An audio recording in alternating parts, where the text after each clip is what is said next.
Welcome to the October round of TBR Bluff. This is the TBR game that I play almost every single month where I roll a couple of die. Whatever the die land on corresponds to a prompt on the board. This is a pretty simple game. Basically, I just roll the die. I have up to 3 times to roll them. Once I get 5 in a row, I can clear the board. And otherwise, it's just a little bit chaotic of me not recognizing certain prompts or not seeing something and everyone screaming at me because I'm missing things.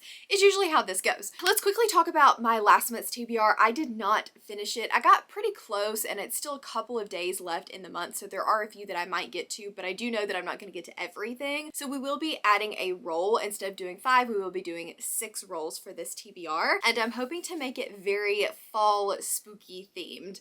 We need to read horror, we need to read gothic, we need to read dark, we need to read monsters, all of the things in the month of October, and I am so excited for it. As far as book club books go, not a lot in the works. I do have the Mime Order, which is part of our series along over on Patreon by Samantha Shannon. We're continuing in the Bone Season reread. And then we also have Phantasma, which I'm so excited about. This is our Patreon buddy read for the month of October. So if I can't get those on the TBR, they are officially added as well. Other than that, I am going to be sprinting for TBR Harvest in the month of October. This is a readathon created by Leandra. I will link all of her information down below. She's got a ton of us that have gotten together and we are all going to be sprinting all month long. There is a corn maze to escape. There is a haunted house board to escape. I think I'm going to be trying to escape the corn maze, so be on the lookout for vlogs for that coming soon. I don't have an official TBR for that, but I'm just going to kind of roll and see what happens and see what we get to decide where we're going to go on that board. I'm also going to be participating in Becca's Spookopoly this month. This is based on Spookopoly, where she used to play to get her TBR, and she created a spooky version for the month of October, and I could not be more excited. I'm going to be doing roll as I go for that one as well, so it's going to just be a chaotic reading month. Obviously, any of the books that I mentioned on here are books that I'm going to have kind of in my mind to choose from to put on all of those TBRs. So without further ado, let's just jump into our first roll. TBR Bluff, roll number 1. That got us 2 3s, actually 3 3s, a 4, and a 2. 3s are going to be in yellow, so like a standalone might be good. It would help me with getting this row cleared off. We could also maybe even do a friend fave. That might be fun. So I think I'm going to keep the 3 3s and re-roll the other 2. 4 3s, so we did end up being able to do standalone, and considering it's spooky month, there are a lot of standalone horror, so I think that would work well. Okay, so for TBR Bluff, roll number 1, we got a standalone. And this is actually perfect because normally I don't want a standalone. I read a lot of series, but in the month of October, I am leaning into the horror, I'm leaning into the spooky, and a lot of horror novels are standalones. So this worked out really, really well. I'm going to be going with The Eyes Are the Best Part. This is a, I don't know, horror involving eyeballs. That's all I really know about it. I have heard that it has some really like terrible family members. It leans a little bit literary, which scares me slightly, but I tend to not mind that as much in my horror stories as I do. I don't really want like a literary fantasy or something like that, but I've heard really good things about this book, so I am excited. I've heard some friends giving it 5 stars, and so I'm hoping that I will also give it 5 stars, and I don't really want to know anything else about it other than eyeballs. TBR Bluff, roll number 2.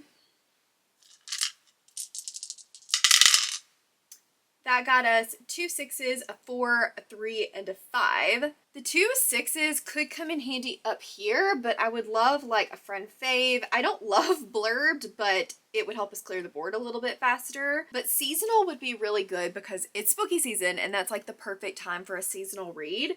So I think I'm going to keep the 2 6s and the 4 and re-roll the other 2. That didn't help me a whole lot. So let's try it one more time. 2 6s and 2 2s. However, I don't think 2 6s and 2 2s is even on the board anymore, so we are gonna have to go with free space, or I'm not gonna be able to find the prompt and I'm gonna have to go to the spinner wheel of doom and add a roll. So free space it is. Roll number 2 got us an author that I've never read, and for this one I'm going to be going with Bloodguard by C.C. Robinson. This is a new Red Tower book that actually was supposed to come out I think in July, and it just kept getting pushed back and pushed back and pushed back. Honestly, I wasn't sure if it was ever going to come out. This is a romantasy. It's not leaning as into the fall vibes as I would like for it to, but I am highly anticipating this book. It, I think, involves a male main character, like from the male's point of view, which I don't see very often in romantasy, and then it also has like gladiators and a like fight to the death, I think, or something like that, but I know it involves gladiators, and I have just heard good things about it, and I'm excited to finally be able to pick it up. TBR Bluff, roll number 3. That got me 4 6s and a 1. 4 6s is still on the board. It's rep, but again, not really helping me clear the board. I would rather have like seasonal or now dual timeline or color. Actually, color generator is not super helpful either, but it would be a fun prompt. So let's keep 2 of the 6s and re-roll the rest.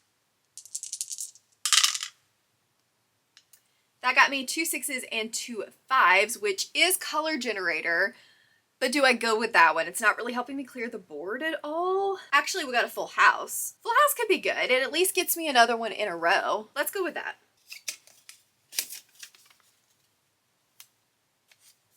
After that, we ended up with Full House, which was Next in the Rainbow, which is a little bit tricky, honestly, because the Bloodguard cover is mostly white, and I can't remember on the like scale, does black come before white or white come before black? I think it's black white, and if it is, then the next color needs to be mostly red, and I'm gonna cheat just a tiny little bit on this one, and I'm going to be going with So Thirsty by Rachel Harrison.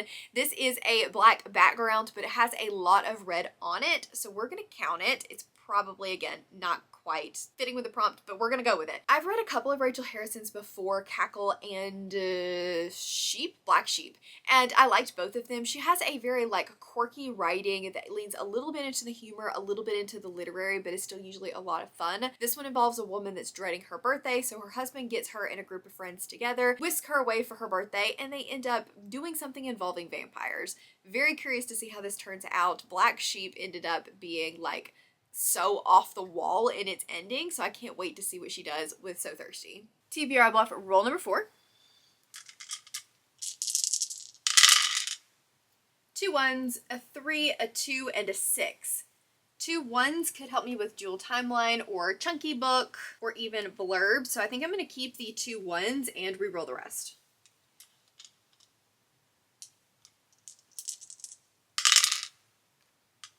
That got me 3 1s, which is blurbed, a 2, and a 5. So we're going to keep the 3 1s just so I have something, but I am going to re-roll one more time.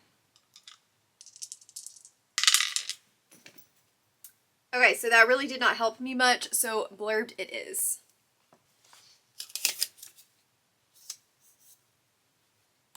Wilder, you're not being helpful. You're in the way.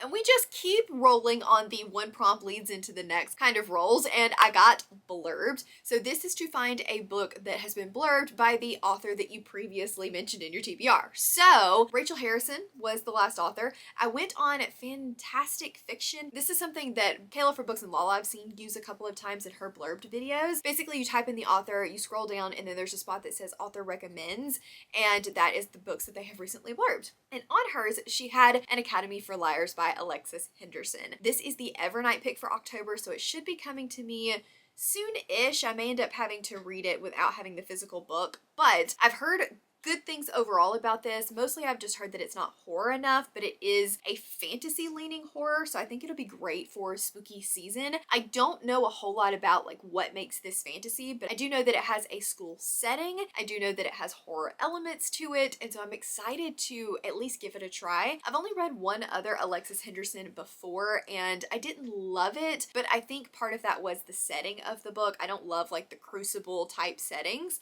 and I read The Year of the Witching. So hopefully I will like this one a lot and find a new favorite author. Okay, with all of our help, we're gonna attempt to do roll number 5.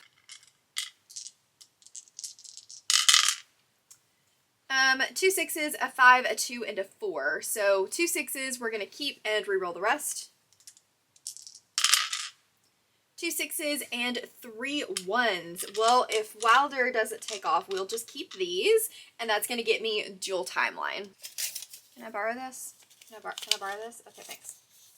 Then we got dual timeline. This was the one that Wilder decided he really needed to help me with and caused complete chaos with the die. So there you go, filming with a kitten.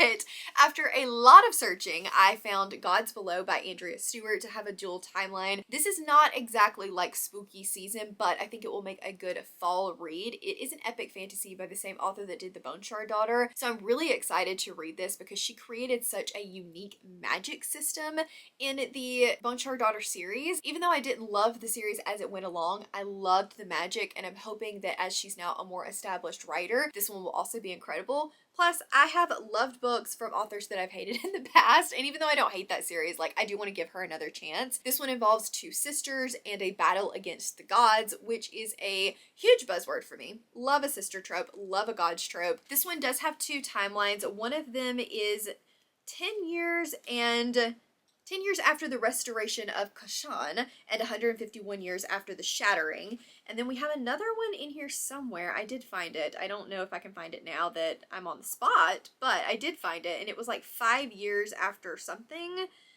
And so I think that this does have at least 2 timelines in it, but yeah, 5 years after the shattering. So we have 2 different timelines, lots of different points of view. So I'm just hoping that I can get back in my epic fantasy era long enough to love this. I'm trying, I want to be, but I'm a little scared of this one. If we can take the dice back from Wilder, then we will be doing roll number 6 because I did not complete my TBR last month, so we do need to do one more roll. I'm gonna aim for Chunky Boy or Indie preferably, or I could even go with a friend fave. So wish me some 5s and some 2s.